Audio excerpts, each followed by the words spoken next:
Brandon Heaberlin, also known as It's Lit Brandon, is a TikTok content creator in his mid-20s. Brandon's content consists of cringe comedy, posts about gaming, and horrifying insights into his past and preferences. Because you see, what started out as a blossoming TikTok meme quickly became one of the darker tales that the platform has had to offer, and it all happened in the blink of an eye. Though it is unknown when Brandon made his first TikTok, the first one that went viral happened in 2021, and it was for all the wrong reasons. He made an oddly formal request to the TikTok creator Dixie, sitting down at his table, crossing his hands, and asking her if she would go out on a date with him. While some believed that this was a troll, Brandon was quite serious, asking Dixie a number of things. If you are not Dixie, please keep on scrolling.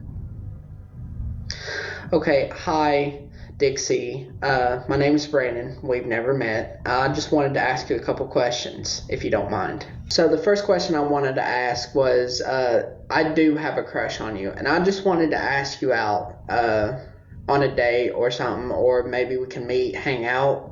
I'll be flying to Los Angeles soon, so maybe we can meet there, if you don't mind. I mean, it's okay if you say no. I'm not pressuring you. Just give it some thought. And the second question I had was, how did you get popular on TikTok in the first place, besides your sister?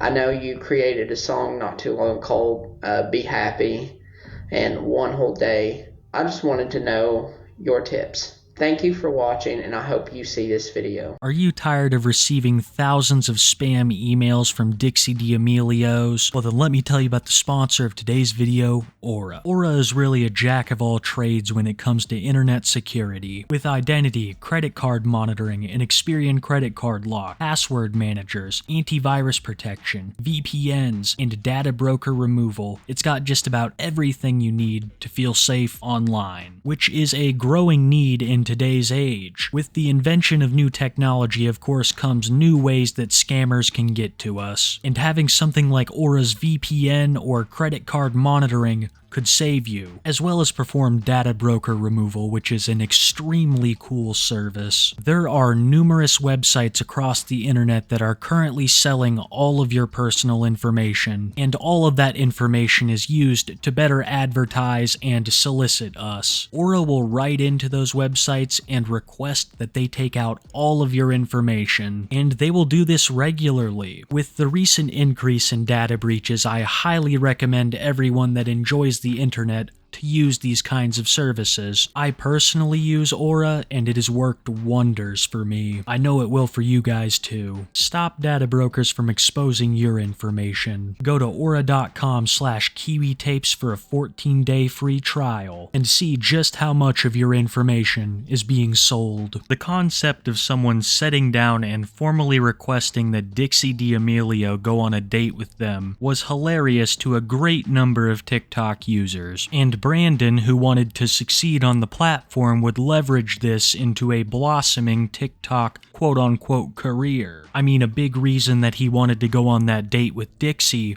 was so that she could give him some pointers, but the fact that she hadn't responded only fueled him to grow bigger on the platform. While he would make a great number of cringe TikToks, many of them are lost to time, but I do have a couple that I want to show you, because his definition of a joke is pretty different from everyone else's. What y'all think about no discharge December for the girls? Huh? Great idea? I got another one for the girls. How about no menstruation March? You cannot menstruate in the month of March. Is this a good idea?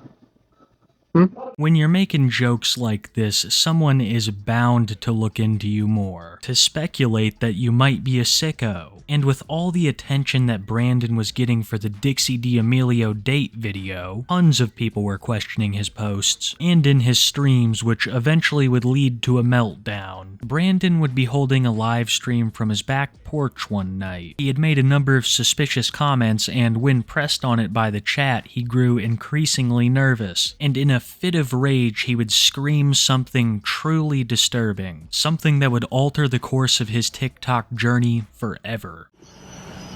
You want me a minute? Fine! I did kiss a 9-year-old!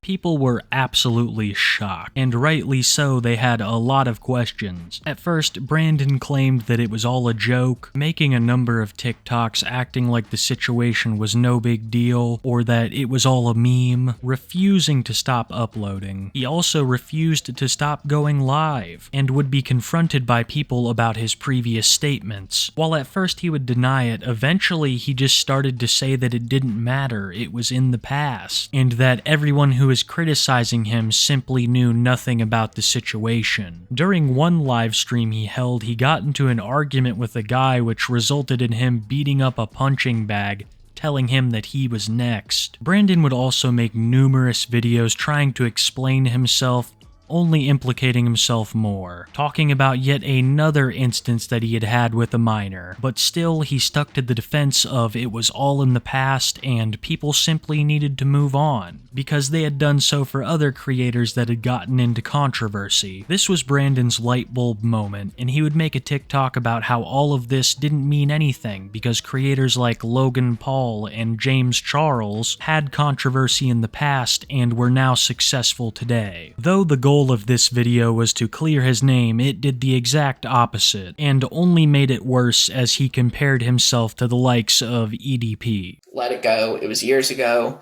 Literally, people have forgiven all these other creators, but yet you can't to me when it's been 4 years ago. I expect you respect me the same way you respect them. And honestly, I'm going to be honest, I don't fucking care anymore. Because I'm going to say this once and I'm done.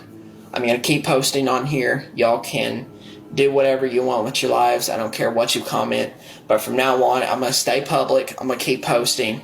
I'm going to turn my comments on, not have any filters. Y'all can say the amount of shit that you want to.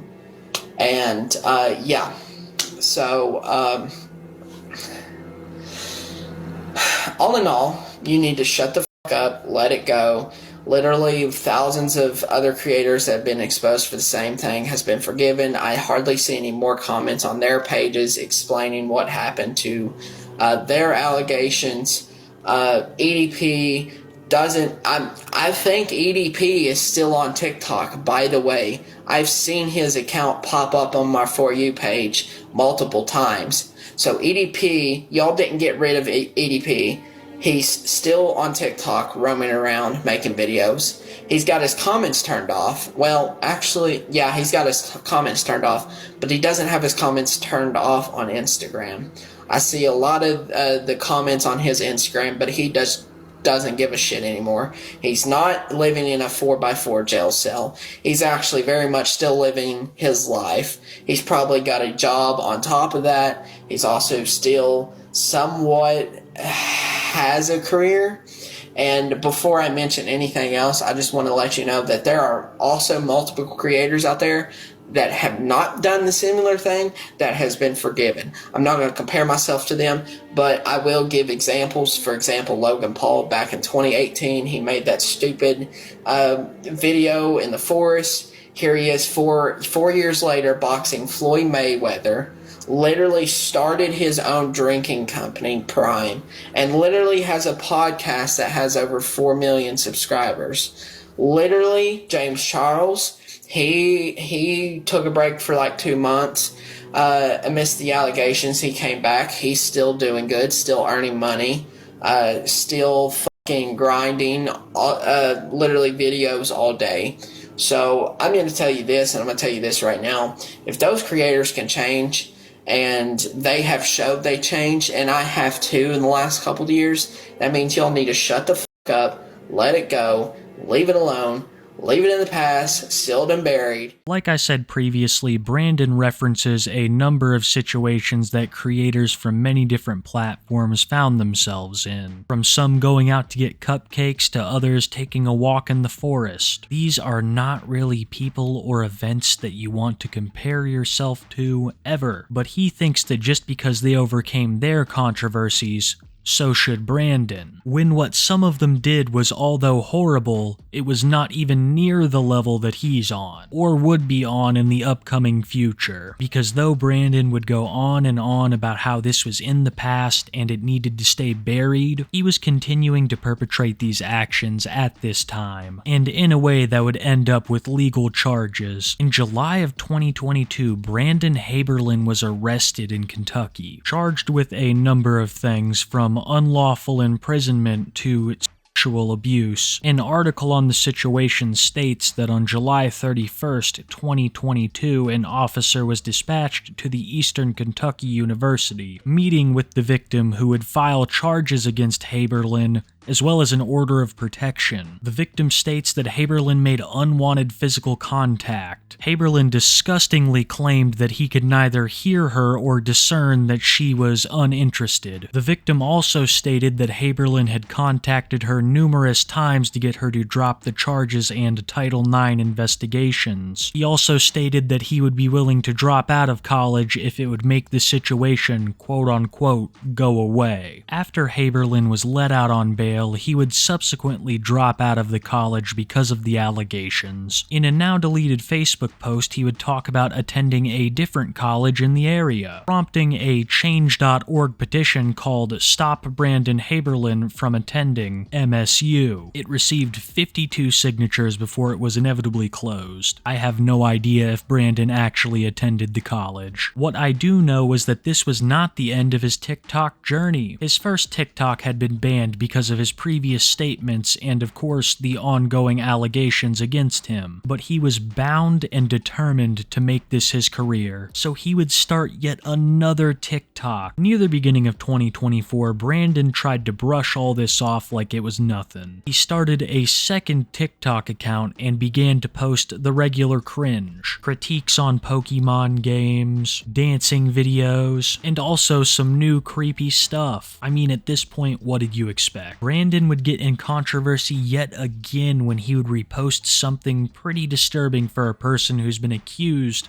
of what he has. He would repost a video of a 17-year-old girl talking about how some of her pictures were leaked a couple of years ago. Like I said, very odd coming from someone who's in their mid-20s and is accused of what Brandon has been accused of. Though during this TikTok run, he would not have any notable beefs with trolls, this channel would inevitably suffer the same fate and be banned. Something that is kind of refreshing, especially when we're talking about the platform of TikTok, which is notoriously rife with these kinds of individuals. Though I have no doubt that he's lurking on an alt, it seems like his content creation is at an end for now. We have no updates on his court case, but given his last couple TikToks, I would say he's in good spirits, and from what I could tell, has spent little to no time in jail. He started out with so much promise, a guy who is cringily asking about Dixie D'Amelio, and the internet loved it. He could have been another eccentric TikTok character, but just below the surface was an extremely dark mind, one capable of horrible things, and who seemingly has no remorse for what he has done, excusing it all with "it was in the past." I've heard a great deal of people who share Brandon's mindset use that as an excuse, that these things happened in the past and we merely need to move on. But the people Brandon has hurt won't forget. It's not in the past for them. It is a lifelong struggle for the people who have been affected by this kind of stuff. And believe me, Brandon, if they could just brush it off and leave it in the past, they would. So that's why no one's ever going to forget. And it will never be less severe than the day it happened. These kinds of things don't diminish with time. It's something you can't wash off. But one thing I've learned is to never doubt the power of people's minds. They will do